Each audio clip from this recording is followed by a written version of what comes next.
Okay, welcome to the Scintillating Science of Logic, session number 3. We're working our way through the pedagogy right now. So if we are a little bit glitchy, please hold on. These sessions will get better. We're doing them for the next 4 months straight, every single day, because we're in a mega crisis, a meta crisis of meaning, and a poly crisis of artificial intelligence, CRISPR editing. If you don't know what that is, look it up. World wars are escalating. Climate change is also reaching tipping points, and whether you think it's man-made or not, we embrace both sides. It does seem to be happening. And then mental health is also increasing, because once we realize how bad these problems are, it starts to create feelings of hopelessness and despair. So we're going to solve that by teaching you something called universal logic with this guy here, GWF Hegel. So if you want to see what we talked about in the prior sessions, just watch those. They're free on YouTube in an effort to really speed up this learning process, because we think it is the root of the crisis. Our meaning making, our sense making is the problem. Excellent. So we should be live. That should be working. If you want to get into the chats, look in the links and you can join us and ask questions. You can get on the document. This is very, very interactive. We want them to be alive, living sessions. We want you to participate in real time as we go through this incredible text called The Science of Logic from this man named Hegel, who's a German philosopher 250 years ago. He's completely misunderstood. If you go and look at the scholarship and look up his name, you're not going to get the real Hegel. There is a breakthrough moment that has to happen to grasp what he was really saying, because he's using something called speculative consciousness. And it can be communicated in many ways: artistic, religious, scientific, philosophical. We're going to be doing it all in this chat to show you why there's so much misunderstanding with this guy, and how to bridge all of these people you're going to come into contact who are going to tell you, no, that's not the answer, or no, he doesn't mean this, he means that. There's a lot of infighting where if you try and understand what he's saying, it could actually exacerbate the crisis and not resolve it. So we're going to give you some very powerful tools here that you can't find anywhere else at the moment, but we're hoping to spark a movement called New World Spirit that will have a shockwave of what's called sublation encircle the earth and embrace this love-centered compassion of wise love and not blind love. We have wisdom here. Philosophy is the pursuit of wisdom and truth in some sense in any mode, whether it's the inspiration of the artist or the devotion of the servant in religion. Whatever it is, the sage, the maestro, the truth always has this feeling of simple, profound, efficacious beingness in the world, and not just thinkingness, doing. It is a state of knowing what to do in the right way. So there's an order that we're going to pursue this material, and I'll blow up the screen here a little bit more so that you can follow along if you're on YouTube. Let me pull myself down here. And we're going to start off, if you're looking at the screen now, we're going to start off with, yes, the metamodes, and we're going to start off with external consciousness, it's called. So Hegel makes this distinction that very few people make between two types of consciousness: an inner and outer. All the divine masters in religion, they talk about this because they grasp the universal logic implicitly in the form of sensuousness. But we're going to show the super sensuousness as well and clarify it, because enlightened thought is just clarity on what really already is true and exists. What is true and exists is the true truth, which is goodness. If you align with it, it transmutes your thinking into this new wayfulness. And it's science, but it's an infinite kind of science. It is a system, but it is not a dead system. It is a living system that biology and our universe is mimicking. So you can interpret that as a self-consistent system in what's called a priori space. And if you're not a philosopher or a layman, don't be freaked out by these words. Ask questions in the chat. Somebody will eventually ask, what does that mean? And I'll just answer it. But there's these fancy words that say, there's knowledge that's beyond and transcendental. Religious individuals call it God, heaven, or life after death, whatever you want to call it. Some people just think it's the inner mind, but basically it's the same system expressed in different forms, which is what's causing so much confusion on Hegel and his masterpiece, The Science of Logic. So you can see here, if you're just joining us, you can see that we're highlighting the direct paragraphs of his Science of Logic, his magnum opus. This is the linchpin of his system. And if you're a first timer, there's so much confusion in Hegel because of this different kind of non-linear consciousness, the speculative consciousness that he's trying to induce in you while you're reading his words. There's so much confusion that people don't even know where to start with Hegel. They can't even untangle it enough to know where's the beginning of this thing. And for me personally, it took me roughly 1,500 hours of reading him directly. After studying the secondary literature for hundreds of hours, I just gave up and started reading Hegel directly. This is how I broke through to say the real beginning of his system is the science of logic, not the phenomenology of spirit. The phenomenology of spirit is a Socratic masterclass in showing you that you don't know what you're talking about if you're in ordinary consciousness. Oh, Kevin, do you have your hand raised? Yeah, I'm wondering if is there a way that you can change the blue background on the text? Because I can't read the text. Yeah, I was actually going to pick a different color. Maybe I'll do that for the next session, but basically, yeah, I would have to, because we're not going to go over these paragraphs again because these are in prior videos. This is just to show the meaning of what Hegel, well, the form of Hegel's meaning. Yeah, Kevin? You raised your hand again? No, that's all it was. Okay. Like, was for my benefit. I'd like to, it's difficult for me to read, and it's on the screen, and as much as it's on the screen, well, it's useless for me. I can't read it. Yeah, it's brutal. In the other videos, we start off, great suggestion. It did occur to me. We start the paragraphs off in their plain text, so this you should be able to read. And I could probably even try and blow it up even more to make it more readable. Is the hand raising function not working? We're working on the bugs here because it's a really intense living system. Okay, good. Wonderful. So I hope you can read that. So we're going to read it in plain text together once over, and then in the second time, the highlighting might get hard to read, but at least in this mode, you can see it in its plain form first. And we're going to highlight it in terms of how external consciousness is going to read it, just like we did in the previous sessions. So we're in external consciousness, as you can see here in this word. So we're going to have artists, we're going to have religious individuals, abstract scientists, abstract philosophers, and then even concrete philosophers reading this all at the same time in these sessions. So watch how your mind interprets the words. It'll be very jumpy. It's going to twist and turn. It's going to be kind of painful and quixotic and paradoxical. It's going to feel weird because Hegel is writing these words in their inner unity. And I explained that a little bit in the previous video. So we'll just kind of get into it and see what this paragraph has to say. I've read Hegel lots of times, but I have not gone over these beforehand because we've been so busy building these 64 wisdom teams that I'm also going by the seat of my pants a little bit here. And that's why it really allows it to be alive. Feel free to ask questions. This really is meant for everybody, layman, advanced. If we do this right, the real meaning of these paragraphs will reach everybody.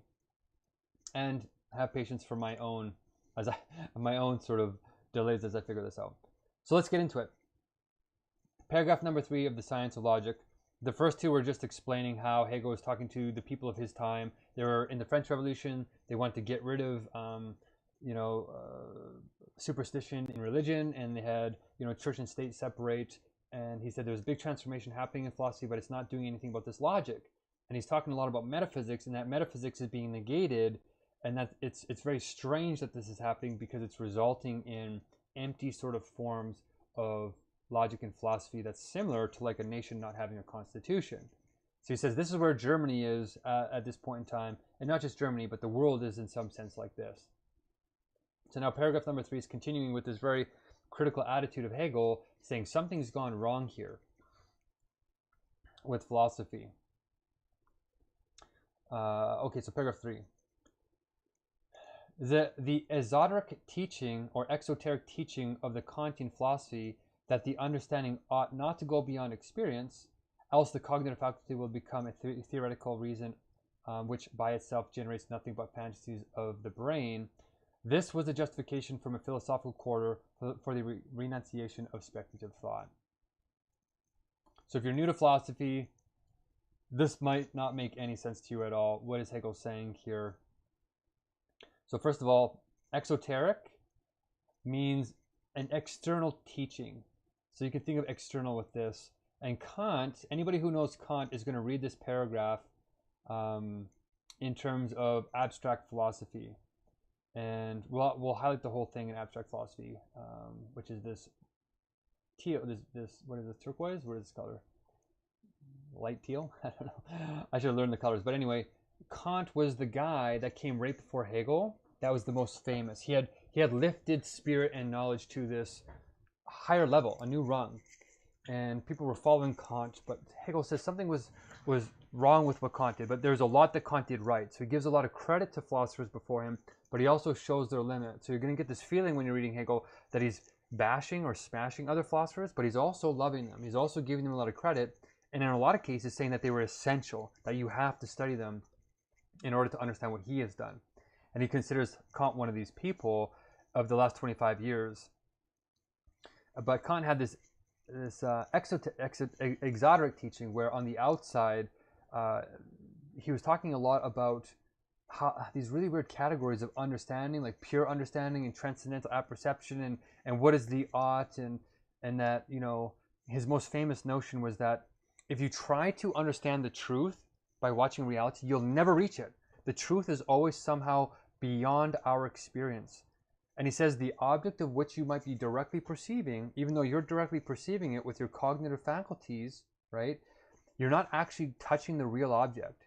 You're just touching your representations of that object. And our representations are a theoretical kind of reasoning, a theoretical kind of knowing that on its own can't actually touch the thing in itself. It can only really know our fantasies. It can only know our subjective interpretation rather than the actual truth in itself. The truth in itself, he said, it was noumena, not phenomena. Right? These are, you know, words that ordinary, I guess, society doesn't really use every day, but is used a lot in abstract philosophy. So this is a very abstract philosophical paragraph, and very Kantian here. This is back in the 1700s, right? So this notion of not being able to know the truth, we can't know the noumena.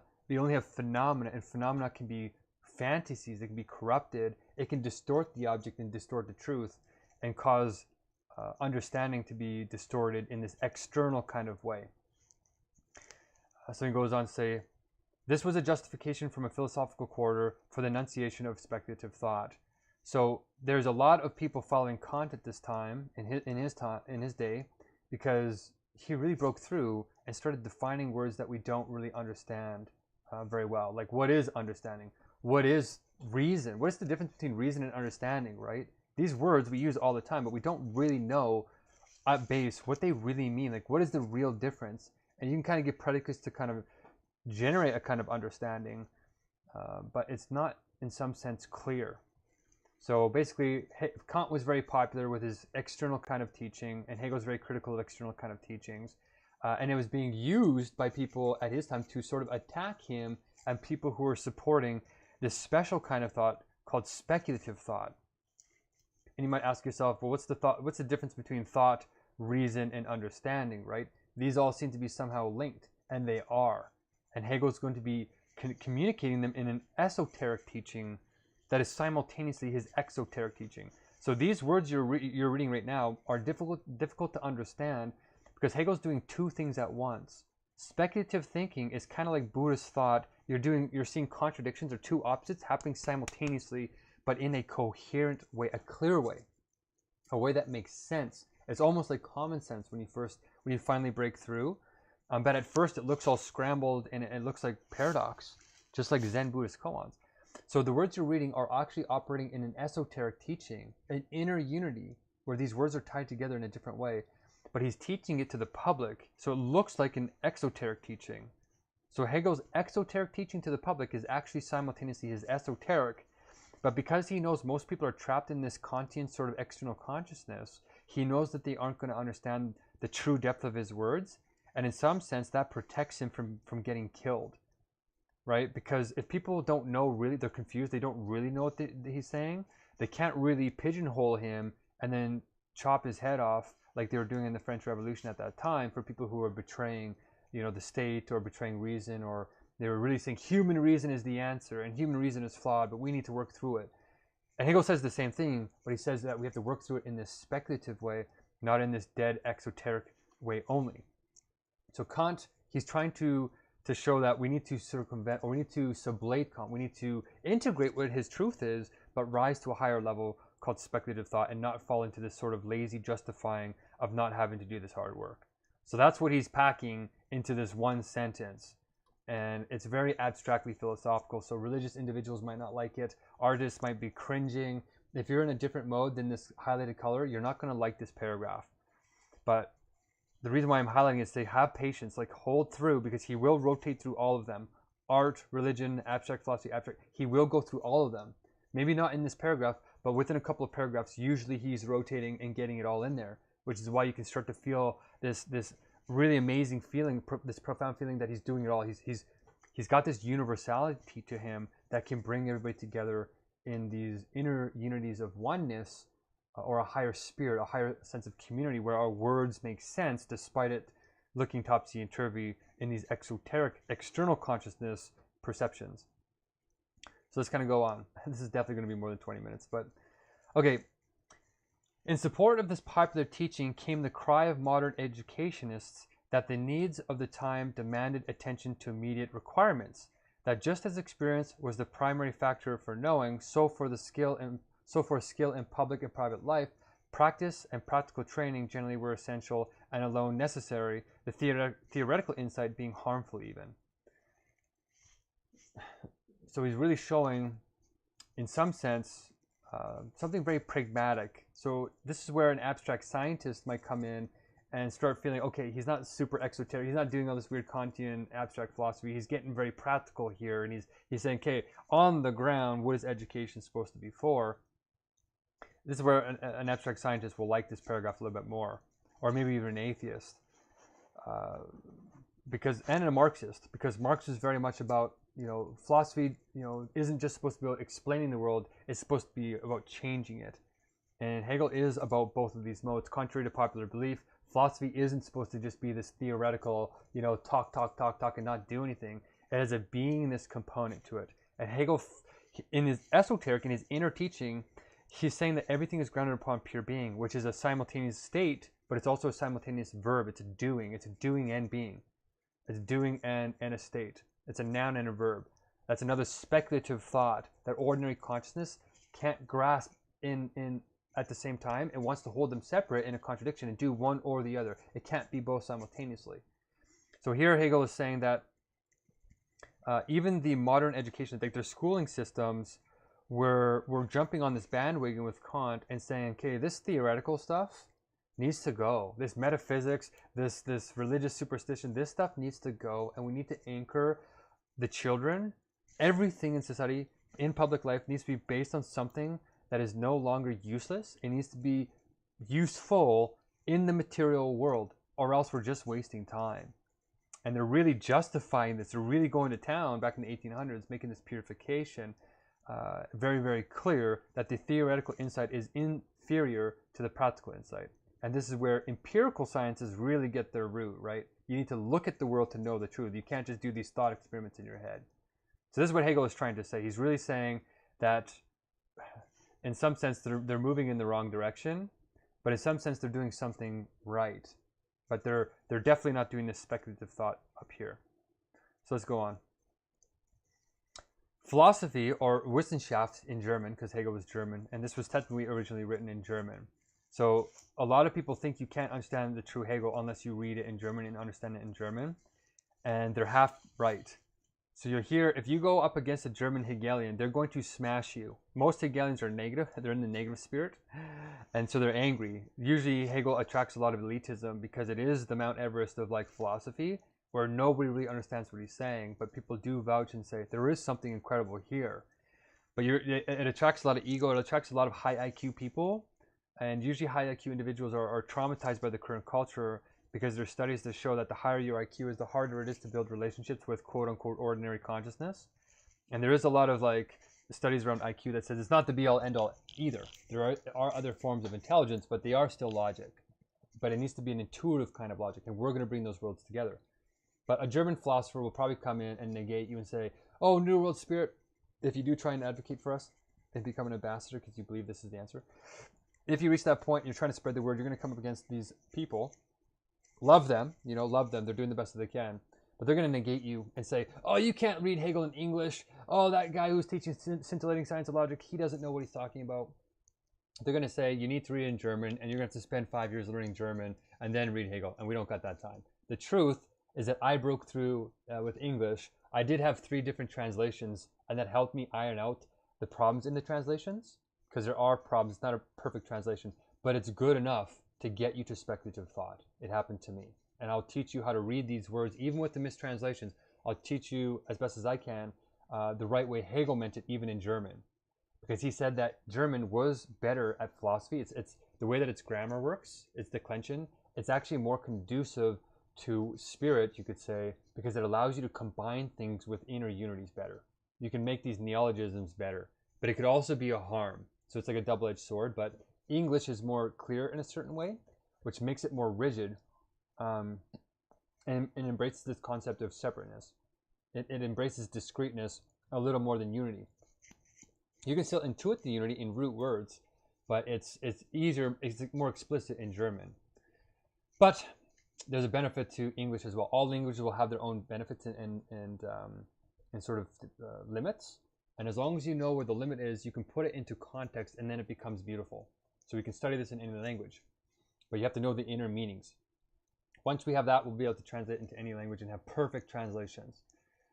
Okay, so philosophy, or Wissenschaft, and ordinary common sense, thus cooperating to bring down the downfall of metaphysics, there was seen the strange spectacle of a cultured nation without metaphysics, like a temple richly ornamented in other respects, but without a holy of holies.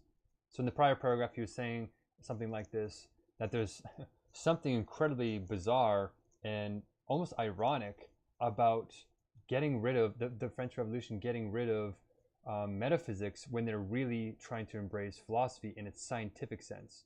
So I think Wissenschaft has a little bit of a stronger scientific feeling to it, a systematic feeling. And he's just saying that to external consciousness, to us, if you get rid of metaphysics, you're really doing something almost antithetical to what we're intending to do. And the reason why he's saying this is important, like, you know, a temple is, that word has embedded within its definition a holy of holies. A temple is not sacred. It's just a building if it doesn't have something sacred about it, right?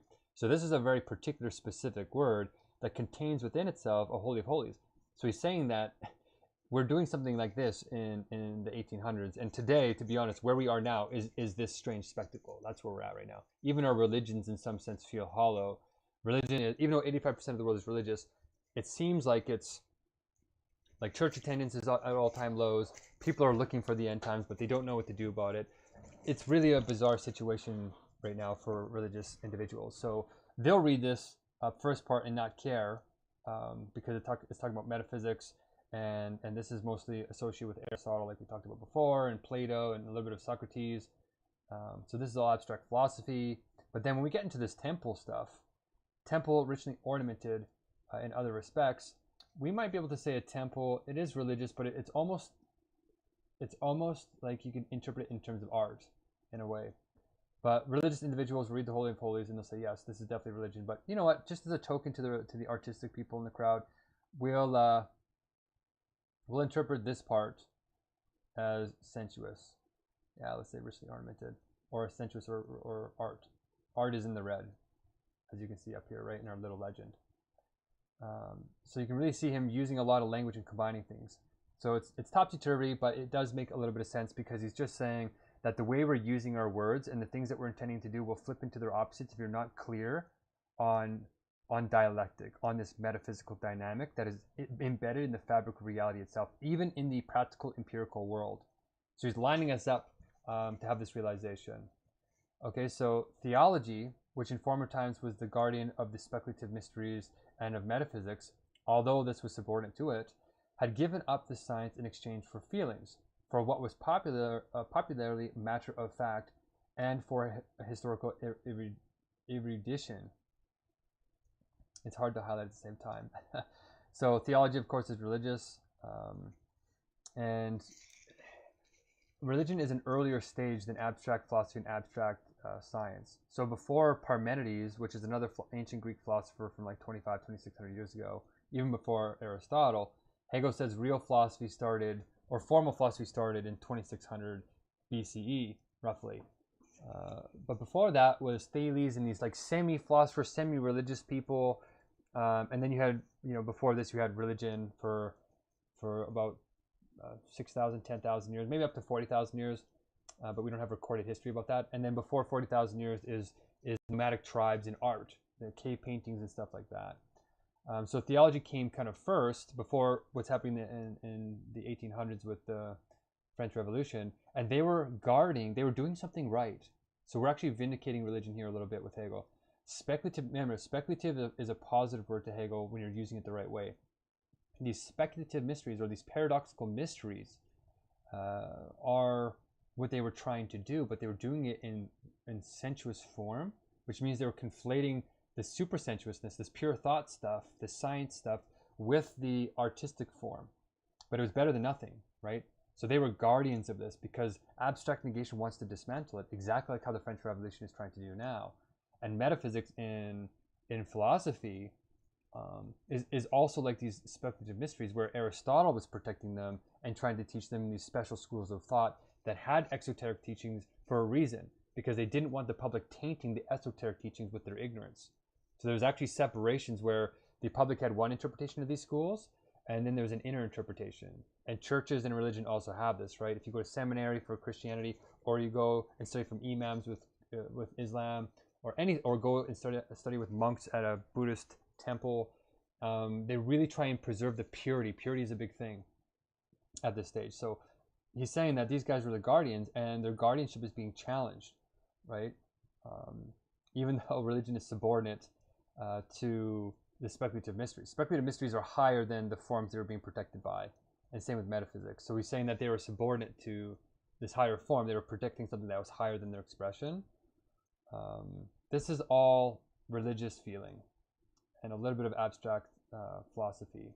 So this is where the religious are going to get engaged. Whatever mode you're in, you're going to be tuning in and liking this, right? But the sections where you're not getting the words in your way, you're going to get bored. But fight that feeling. That's what gets people to give up on Hegel.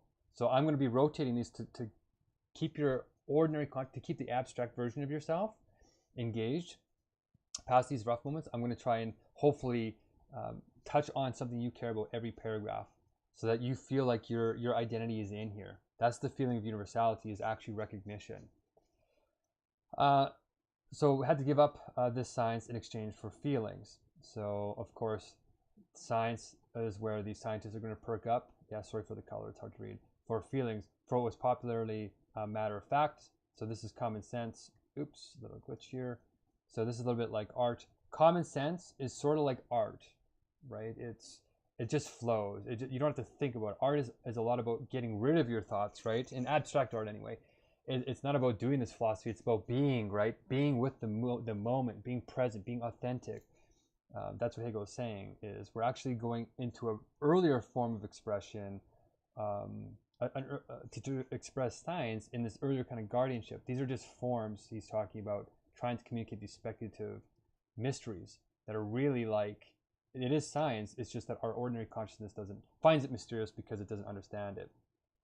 Or historical erudition. So this is, I would guess historical analysis is probably closer to abstract science. It's in all of them, but I think an abstract scientist will like this because it's grounded in something concrete. Like dialectical materialism for Marx was based on history being a process of material evolution, not just ideological understanding. Okay, so wow, we're really taking our time here.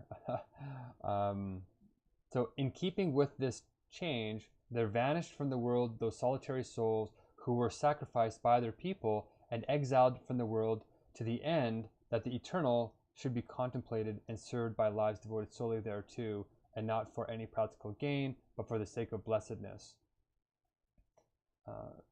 What he's trying to say, he's trying to defend sort of the useless form of philosophy.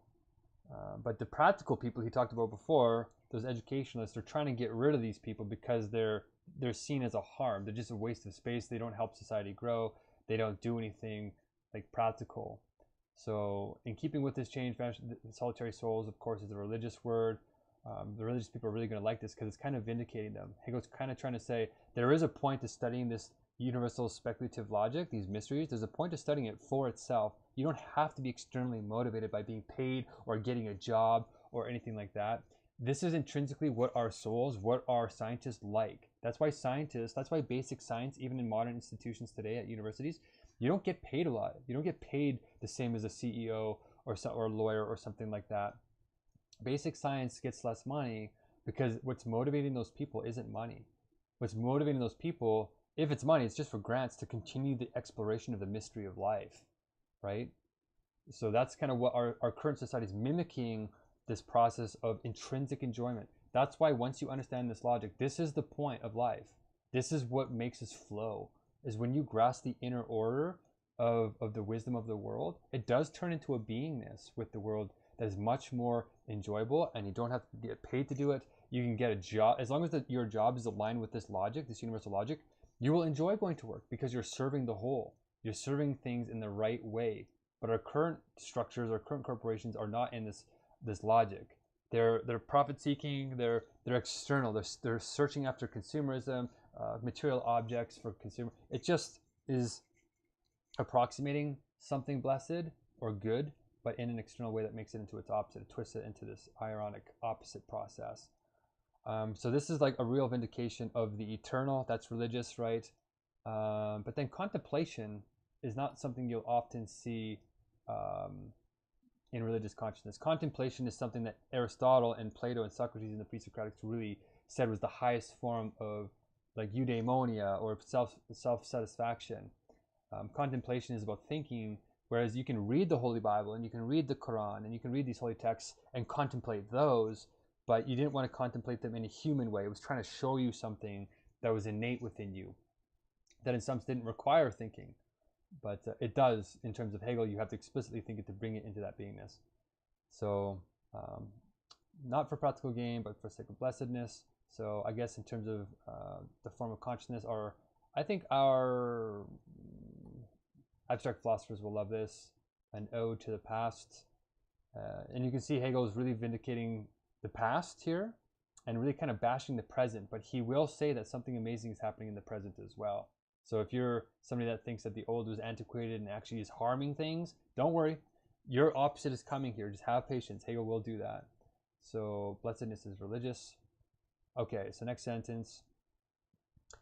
A disappearance which in another context can be regarded as essentially the same phenomenon as that previously mentioned. So I guess I should have read these sentences together. Basically, he's just saying that this getting rid of people is like changing the education system.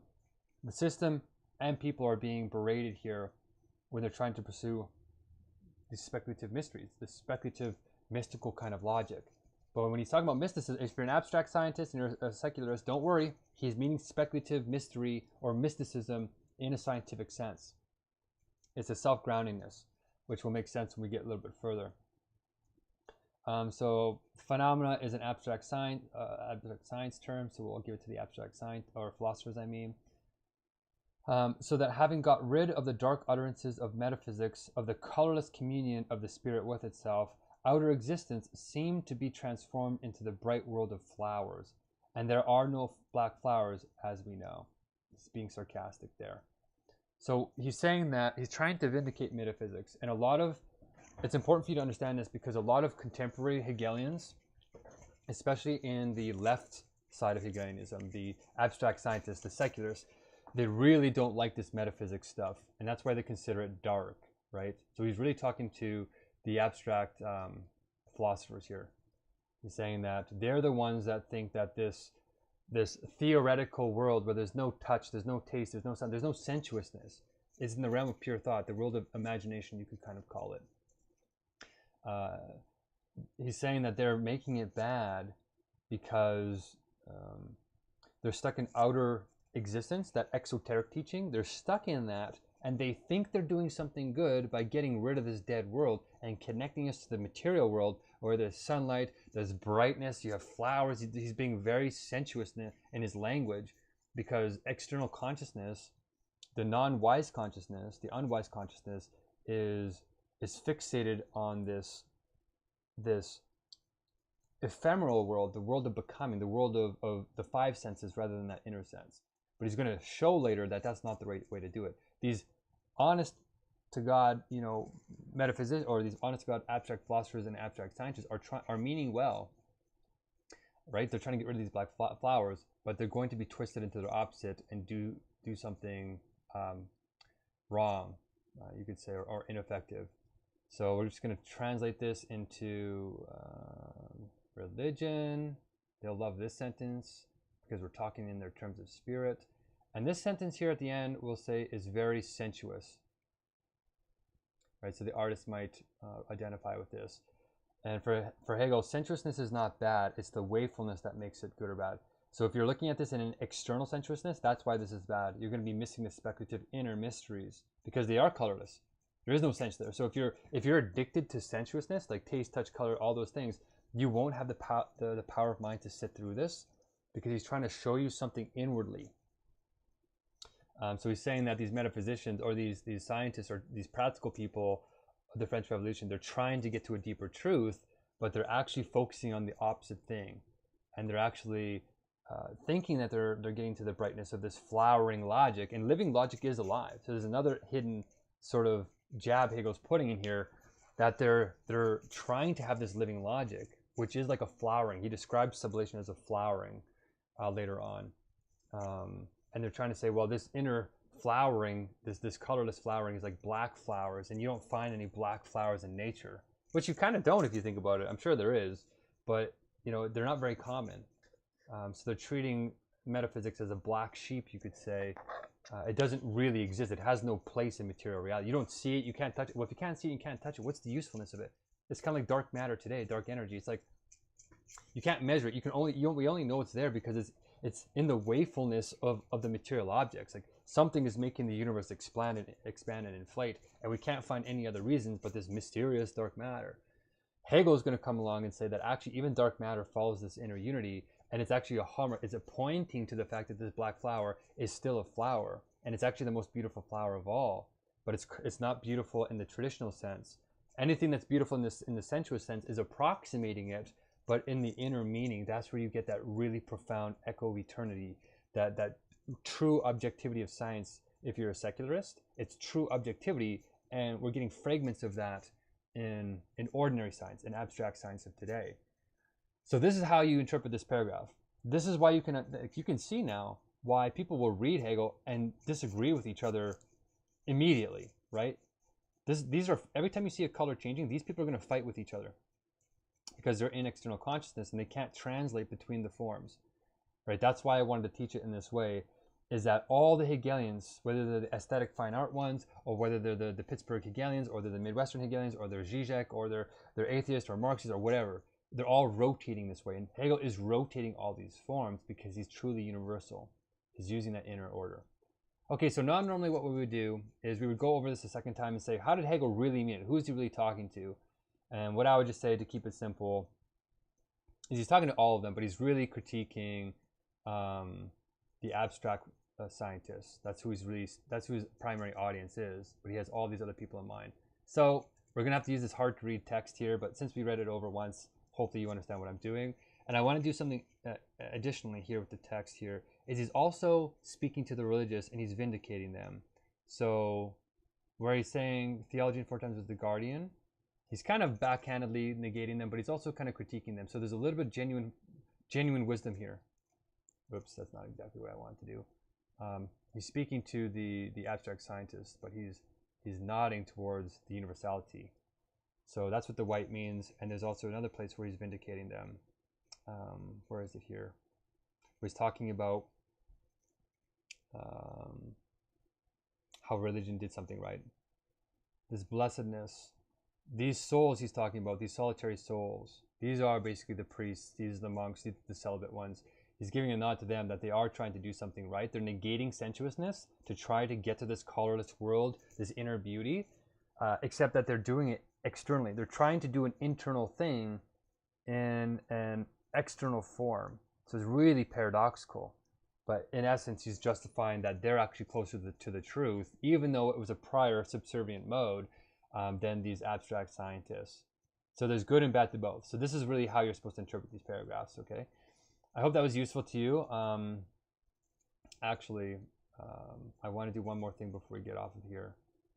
I'm going to copy this paragraph. So this is external. Oh, I forgot to change this. So this is external, remember? Let me zoom out a little bit. You can see I'm working out the bugs here because we're really like flying by the seat of our pants. We're moving at the speed of spirit, right? So this is the external way to interpret this paragraph. Very colorful, right? So we're going to go to a different page. And yesterday I made the mistake of not sharing the right page. So I'm going to fix that today. And I will give you the link to this page as well, this Google document where you can ask more questions after the session. But if you're arguing, if you're trying to convince people to come into New World Spirit or trying to like communicate this deeper wisdom, once you believe it for yourself, don't believe it as an indoctrination. We want you to understand this for yourself. So ask questions. If you're in communication with somebody like this, these paragraphs will really help you find where they are and where the misunderstanding in their interpretation is in individual paragraphs. That's why we're going paragraph by paragraph, because Hegel is so hyper nuanced. It's so precise that people will pick apart individual words and sentences for years. They're still doing it 250 years later. So to help you, to supercharge you, knowing that this is how it's going to work, I'm just going to make this document accessible and put both types of all three types of paragraphs. The pure paragraph without any interpretation. This external paragraph, which is where you're going to find most people in the world. And for some reason, the text is a different size, which I'm going to try and correct for tomorrow's session. So thank you for bearing with me as we embody pure being in the moment. We're present with the text. And now we're going to go back to the other text and make it the internal reading. If I can get back to the chat. And then we're going to paste that right beside it so that you can see it very quickly what Hegel really means, at least if you believe my way of teaching this, which hopefully I'm convincing you by this point that I've really done my homework. And if there's anybody else who knows Zizek or anybody else, show them this because it should help them understand the true level that we're working at. So now we're going to go back to the top here and we're going to change this back into the internal interpretation. I would have did this before, but I forgot. So as I get better, this will also get smoother. And so what did I say? Actually, in fact, let's do, whoops, I thought I could redo it. Okay, so this is the abstract scientist, right? This is how Hegel really means it, with a couple of little glimmers towards the religious. Okay, so I have to do this again. Tomorrow it will be smoother. And we highlighted theology and its guardianship. Whoops. And if you want to ask questions now, you guys, as I'm doing this, you can click on these words and leave a comment, and I can just answer them pretty quickly. Or if you raise your hand, I guess we can get your voices on here if you want to have your voice. But this will attract a lot of attention once it gets going. So it'll attract a lot of negativity at first because people are confused. They're in pain, right? So I want to protect anybody who's in this periphery by being anonymous. I'll take the hit a little bit because I have a lot of confidence in the proof of truth or in the sublative dynamic. So I can protect myself and I can protect others on the metaphysical level or on the infinitely scientific level, if you want to look at it secularly. Okay, here we go. Here's what Hegel really means. So we're going to copy this paragraph now, the inner paragraph, the inner meanings. And I'm going to put that right in that other document so you can use this as a tool. Hegel is right. Like, we are pragmatic. We are practical, right? We're on top of being very theoretically sound. So we're sound and we're valid theoretically. So we have top of the line theory, because there's a lot of people that want to see theory first and then action. And then in terms of our pragmatic types, we're also very pragmatically grounded and know what we're doing in a wise way. Okay, so here's the, there we go. Oh, of course the font is off. Hopefully you're here for the content, not necessarily the aesthetics, but as we get more and more people inspired, hopefully they'll help me design this better. This is the real solution. We need to get everybody doing this. This is how I'm going to end my hunger strikes, all this kind of stuff, is getting people to understand the inner unity, because this is the real solution. It's not a band-aid solution. There you go. There's a very pragmatic tool. Once you start understanding the true depth of this and how it makes sense to you, you might want to start spreading the word. And this is the document that will be a quick reference for you. So with that, I don't see any questions in the other documents. Oh, did I forget to switch the screen again? Oh no, I didn't. Good, perfect. Yeah, if you have any questions, you can stay back and ask me. And other than that, I wanted to keep these sessions relatively short, but as you can see, there's a lot packed into every paragraph. Oh, we got one question here. I think if you make the dark blue, green, and the red, pink, it should be easier. Yeah, I could make the colors lower, like lighter. I was thinking of doing that, but it's faster on the bar for me to like go up because I don't want to spend too much time highlighting, right? It's faster for me to go up and just like select that top row. But if I make custom colors, I guess I can just go to the custom and do it quickly. So yeah, maybe tomorrow I'll switch it. Okay, that's a great suggestion. Send them to the smashing room. So after these sessions, if you're interested, you go to the smashing room after this and you get a direct experience of dialectic. Dialectic is the negative moment of reason. All true reason, if you're an artist, all true reason has this automaticness, this commonsensicalness, this beingness to it that you can just channel. If you get out of the way of your own pain and trauma, it just happens naturally. There's goodness in you. If you're religious, it's the soul coming forth. Spirit is soulful thinking. And so if you've done that work of love thy neighbor as thyself, and Buddha's middle way and his eightfold noble path, if you do that, you'll get to the truth faster too. But if not, you go to the smash room and get it out. If you're abstractly philosophical, there's a lot of ancient stuff that was kind of sexist and misogynist, and also a lot of fascism, a lot of that stuff happened, monarchies, and it really caused problems. So you got to get that trauma out of you. Or if you're an abstract scientist, you're just kind of bitter and pessimistic in general because it doesn't seem like we can find the truth at all because everything seems relative, or in quantum mechanics paradoxical, and all this. All that kind of pain goes up in the smashing room, and then we learn in a very pragmatic sense that whether you're an artist or you're divine thought or you're a wise thought with philosophers or whatever you are, a true notion has three parts: universal, particular, individual, and the second moment of that is a negative one. That's the part where you like your intention. So the smashing room is our wise love, knowing that's going to happen, that people are going to argue, and we want to embrace that in a constructive way. Okay, Kevin, go ahead. I have to pop off now, Mark. I have some other stuff that I got to get going on top of the hour, so I got to get rocking and rolling, but we'll stay in touch and we'll chat soon, okay? Okay, wonderful. Thanks for coming, Kevin. And I'll pull this to a close, and we'll discuss. Good luck out there. Keep up the good fight. Kevin's amazing. But yeah, if you want to keep asking questions, you can stay back in the chat here, or you can get on. I'll go on YouTube and read the comments there. I didn't have a chance to look at that. If there are any comments or questions, or if you're in the documents, in either of those two documents, I'll keep surveying those during the day because we want this education to happen all day. We're doing this every day to basically teach 4 years worth of Hegel in the next couple of months and build a new world intergovernment that sublates all the nations as what the United Nations is doing, but with this higher level of coherence, this higher unity, this universal diplomacy that can resolve not just material wars, but holy wars. It can heal trauma. It's a new type of therapy. It can radically change the psychological models we have in psychiatry and healthcare, and it can even be trained into an AI, so it aligns with this sort of eternal kind of science, this divine logic, this incredibly beautiful artistic way of being, natural way of being. All that stuff happens, and we want this to be a focus. So I will make myself available every day for free in hopes that you will feel this inner science, this inner spirit, this inner knowing, this inner being, this higher self, this ideal reality. So thank you for enjoying this. We will get better. And yes, if we have time, I'll start teaching full. If we can help people build the wisdom teams, like the 64 wisdom teams, if we have people applying their particular skills, and I can be freed up to do this full time, that's my role at this point. And then getting other people to break through and having this, and then really having a critical mass momentum that as we get bigger, we'll interact with more cultures that have more of these dialectics in them. And if we sublate them instead of abstractly negate them, we preserve that critical mass momentum, and we will actually change the world.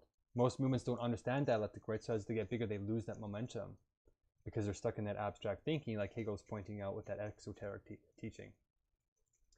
Okay, wonderful. I hope this is short enough for you to enjoy. Spread it to people that you think would understand it, or want to understand it, or want to help, or pursue truth, or for wisdom, or if it's practical, theoretical, all those opposites that's happening here. Come as you are. We love you in a wise love. We appreciate you, and we're going to have a heck of a lot of fun, hopefully, as we address this mega crisis in its truly concerning nature. We will be saving people and helping them save themselves as well. Okay, until next time, until tomorrow when we do this again, Stay loving, stay compassionate, stay wise, and keep sublating. Peace.